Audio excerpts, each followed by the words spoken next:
So what is metaphysical poetry? We have been discussing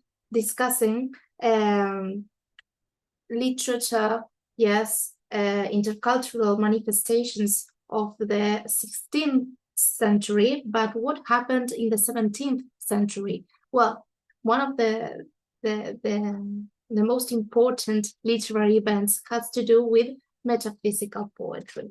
So let us discuss a little bit about this. Yes.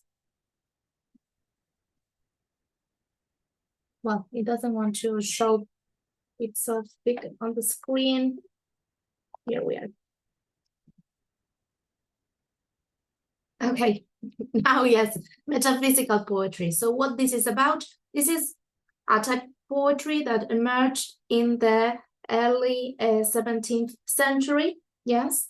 Let us see a more accurate definition. Yes.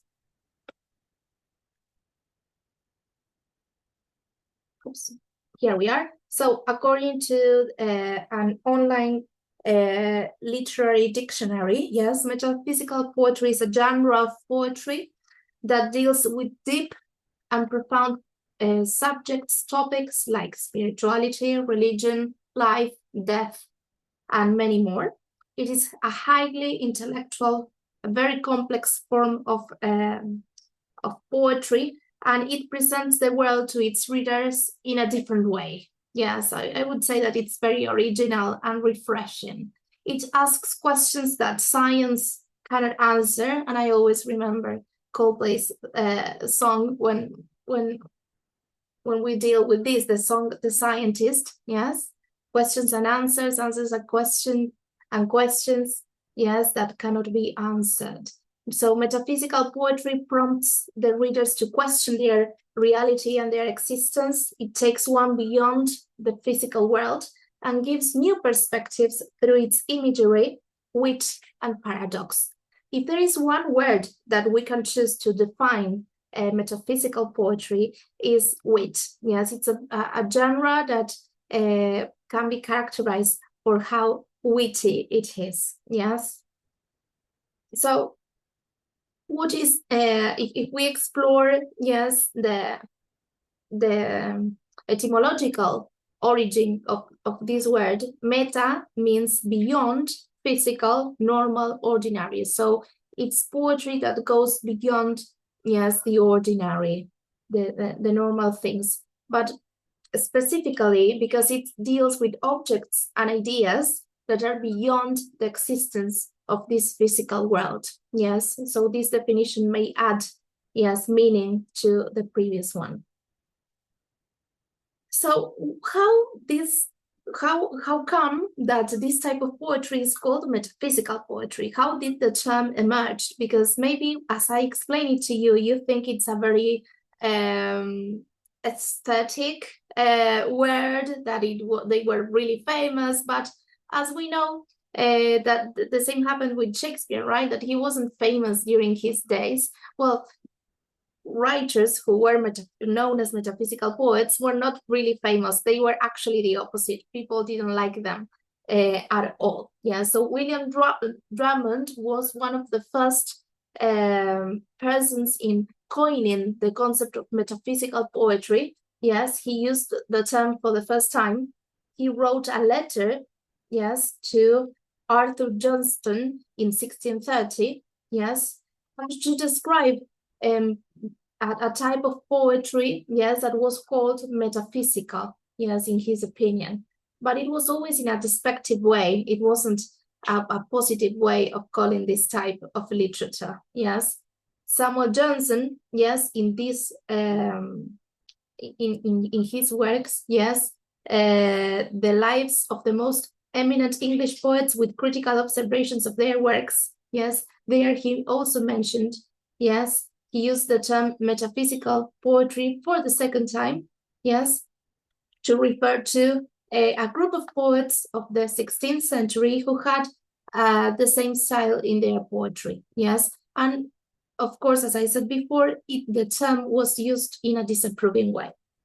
And some of these metaphysical poets were very famous authors from today, that we know them today, but at that time they were not well seen, like John Donne, Andrew Marvell, Abraham Cowley, George Herbert, Henry Vaughan, and Richard Croshaw, aside from many others. Yes. So these are some of the metaphysical things. Yes, I have included a set of questions that usually metaphysical poems deal with. Yes, for example, is our world real or a projection? Is there an afterlife? Can souls time travel? Is God out there? Are we restricted in our bodies or free? Is fate real?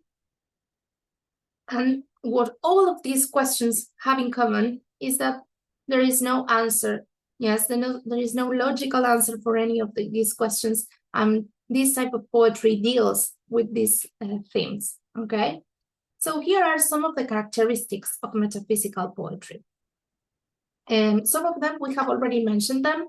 They include deep, complex topics, yes, both sacred and profane. Yes, the fact that they are deep and complex, it doesn't mean that they are extremely careful about the topics they deal with.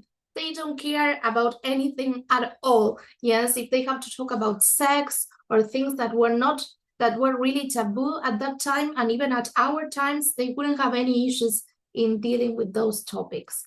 It's highly intellectual. Yes, highly intellectual. It's filled with wit. Yes, the key word that we mentioned before. It uses a lot of colloquial speech. It's plagued with originality, unusual comparisons. You would never think that the author is actually referring to one thing, but he actually is. It's humorous. Yes, we many times find these pieces of poetry very humorous. There is an issue of linguistic immediacy. Then we're going to discuss that. They use very simple language. This is connected with colloquial speech. Yes, and it seems like a contradiction, but they use very simple language to portray very complex ideas. Yes. There is a lot of flexibility of rhythm and meter. Yes, this is not Shakespeare. Yes, they don't focus so much on the meter, on the form of the poem. Yes, they are very flexible in that sense. Sometimes it's very unclear. Yes, the things that they want to say are not clear, and we need guidance in order to understand them. And there is something that is called a metaphysical conceit that we are going to discuss that in a minute. Yes, so what is a metaphysical conceit?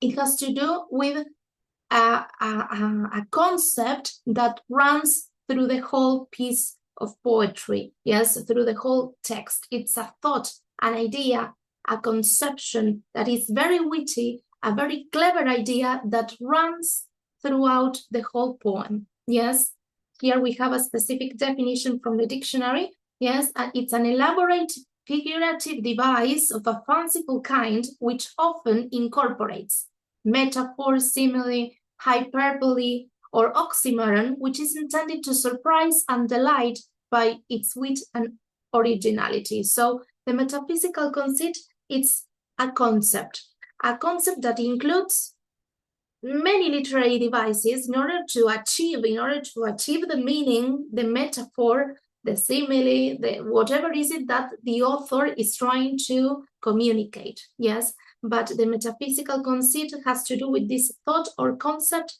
that you can find being repeated throughout the poem. Yes, and in order to make that happen, the author may use different literary devices like the ones that are mentioned in the definition that I have just read. Yes.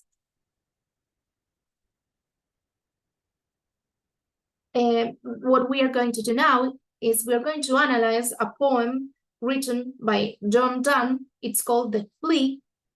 Yes, the flea in Spanish is una pulga, okay? There you have a picture. As you will see, the picture of the flea is rather disgusting. It's not something we like seeing, yes, and it's really unhealthy, yes, especially during those days, yes, knowing all that we know about the context, yes, of the Elizabethan period, and now in this period as well, yes, there were not great discoveries yet connected with health, yes, and especially in what concerns vaccines and antibiotics, there were no such things. So whenever there was a plague, yes, most probably these little animals were the ones to blame, yes. So what could be this poem about the flea? Yes, I will read it first, and then we will analyze it together. Mark but this flea, and mark in this, how little that which thou deniest me is. It sucked me first, and now sucks thee. And in this flea our two bloods mingled be. Thou knowest that this cannot be said, a sin, nor shame, nor loss of maidenhead. Yet this enjoys before it woo, and pampered swells with one blood made of two. And this, alas, is more than we would do. So, what do you think this poem is about? Take a minute, pause the video, read it again. What do you think this poem is about? Is it about a flea? Or is there a higher meaning? We said that metaphysical poetry is about something that goes beyond what we can explain. Yes, there is no answer. Yes, it's a very complex theme, but it is explained by being compared to something that is very disgusting, okay? So what do you think this poem is about? Is it about humanity? Is it about life after death? Is it about love? Or is it about sex? All of these themes suit the metaphysical concern that was to explain things that were beyond explanation. Yes, that were too complex, that had maybe no answer. But what could this poem be about? Mark this flea, and mark in this, how little that which thou deniest me is. Yes, it sucked me first, and now sucks thee, and in this flea our two bloods mingle be. So what could it be? Is it about humanity? Is it about life after death? Is it about love or sex? What was your guess? Well, it's actually about sex. Yes, let us see why. Yes, let's see how this disgusting image can be connected with sex. So mark at this flea, look at this flea, notice this flea, and notice this, how little that which thou denies me is. So notice how little, what a detail is the thing that you are denying to give to me. Yes, it sucked me first. So they are sitting together, imagine John Donne there with someone that he really likes, yes, and he wants to have sex with her, of course, and there is a flea, yes, so they see the flea on her skin or on his skin, yes, so it sucked me first, yes, it first took blood from my skin, and now it jumped, yes, and it sucked blood from your skin, and in this flea our two bloods mingled be. Thou knowest this cannot be said. So what I'm trying to imply cannot be, yes, outwardly explained, because of course this is taboo. He's talking about them sharing fluids, yes, having sex. Okay, so people shouldn't be, especially at that time, talking about this so openly. Yes, so you know that this cannot be said as sin. Yeah, so this is a sin, un pecado, nor shame nor loss of maidenhead. Yes, so this is connected with being ashamed, yes, with losing your virginity, yes. Yet this enjoys before it will. So we all enjoy this process before, yes, having sex, yes, when they have to court each other, when they have to seduce each other, yes. And pampers swelled with one blood made of two, and this, alas, is more than we would do. Yes, so what the flea is doing is more than what we will ever do in our lives, at least until we get married, if we get married. Yes, so the idea the overall idea of the poem is, look at what the flea is doing. The flea is doing the same as if we were having sex. So the flea had already had sex for us. So that means that having sex is not such a big deal as at that time, yes, it was proposed. So as you see, yes, in this metaphysical poem, we see a concept that is very complex, especially at that time. Yes, the metaphysical conceit has to do with a flea sucking blood. Yes, but he is not talking about a flea sucking blood. He's talking about, yes, this act of love, maybe, yes, because maybe he's proposing something else, yes, but he's questioning the idea of sex. How important is it in the end if the flea is already mixing our bloods? Yes, he's questioning the idea of sex, and if you allow me, he's even questioning what the church proposed at that time about sex. Yes, and what was actually done in society. Yes, that's why he says at the beginning, how little that which you deny me is. So notice how little it is, how insignificant sex is, because a flea is already, yes, mixing our bloods. Yes. So here we see this metaphysical conceit of the flea. Yes, this insect, a disgusting insect. Yes, and we see a hidden metaphor, an implicit comparison between the act of sucking, yes, blood, and the act of having sex. Yes, and in a very polite way, I would say, he is inviting, yes, his lover to have sex with him. Yes, and at the same time, as we said, questioning this concept of the importance, the relevance that sex that was given to sex, especially at that time. Okay. So if you want to know more about metaphysical poetry, yes, here are some websites, yes, that you can visit and do some more research about this topic. There are many more poems that we could analyze, but I thought that that was a good example for you to understand, yes, what we have explained, the theory that we have explained about metaphysical poetry. Okay. Okay, I hope this was clear, and if not, you know, you can contact me. Bye.